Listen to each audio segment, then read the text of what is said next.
ছিল যুদ্ধের সময় যুদ্ধ, নয়তো সন্ধির সময় শান্তি। তবে এসবের যেন কোনো তোয়াক্কাই নেই ইসরায়েলের। তাই হয়তো একদিকে যখন মিশরের বৈঠকে চলছে যুদ্ধবিরতির আলোচনা, ঠিক একই সময় জায়নবাদীদের গোলার আঘাতে কাঁপছে গাজা। বিকাশে কম খরচে ক্যাশ আউটের লিমিট বেড়ে 50,000, প্রিয় এজেন্টও 2টা।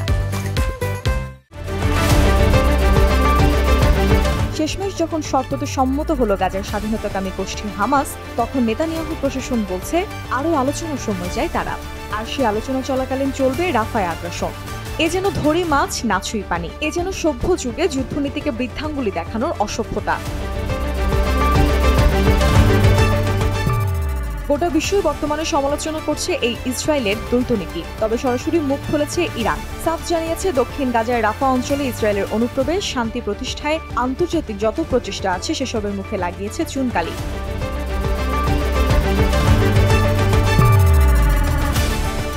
তেহরানের পররাষ্ট্রমন্ত্রী নাসের কানানি আরও বলেন, আন্তর্জাতিক হুঁশিয়ারি উপেক্ষা করে রাফায় 15 লাখ মানুষের উপর নিপীড়ন চালানোর পরিকল্পনা ইসরায়েলের, যা অচিরেই এই অঞ্চলটিতে ডেকে আনবে মানবিক বিপর্যয়।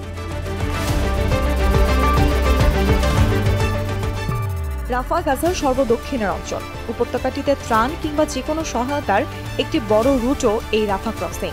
রাফা অবরুদ্ধ রাখা মানে যেন অঞ্চলটিতে আশ্রয় নেয়া 15 লাখ মানুষের টুটি চেপে ধরা। আর এই যেন লক্ষ্য ইসরায়েলের। তাই এই সপ্তাহে জায়ানবাদীরা বন্ধ করে দিয়েছে রাফা ক্রসিং। এতে থমকে গেছে ত্রাণ সরবরাহ। সেই সাথে হামলার আগাম নোটিশ দিয়েছে তেল আবিব। লিফলেট ফেলে উপত্যকাটির একমাত্র নিরাপদ আশ্রয় হিসেবে স্বীকৃত রাফা শহর ছাড়তে বলা হয়েছে আশ্রিতদের।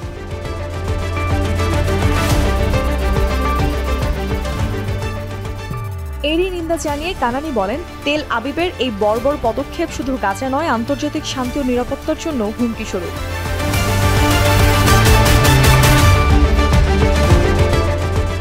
তবে শুধু সমালোচনা নয়, সমাধানও প্রস্তাব করেছেন ইরানের এই কর্মকর্তা। বিবৃতিতে তিনি বলেন, তাৎক্ষণিক এবং নিঃশর্তভাবে উপত্যকাটিতে আগ্রাসন বন্ধ করলে লাভবান হবে দুই পক্ষই। আর সেটি করতে ইসরায়েলের শাসকদের উপর চাপ বাড়াতে আন্তর্জাতিক মহলকে আরও তৎপর হওয়ার আহ্বান জানান তিনি।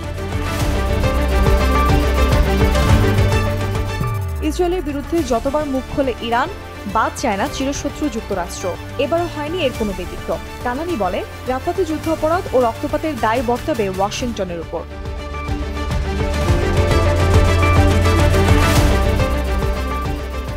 তবে এবারই প্রথম নয়।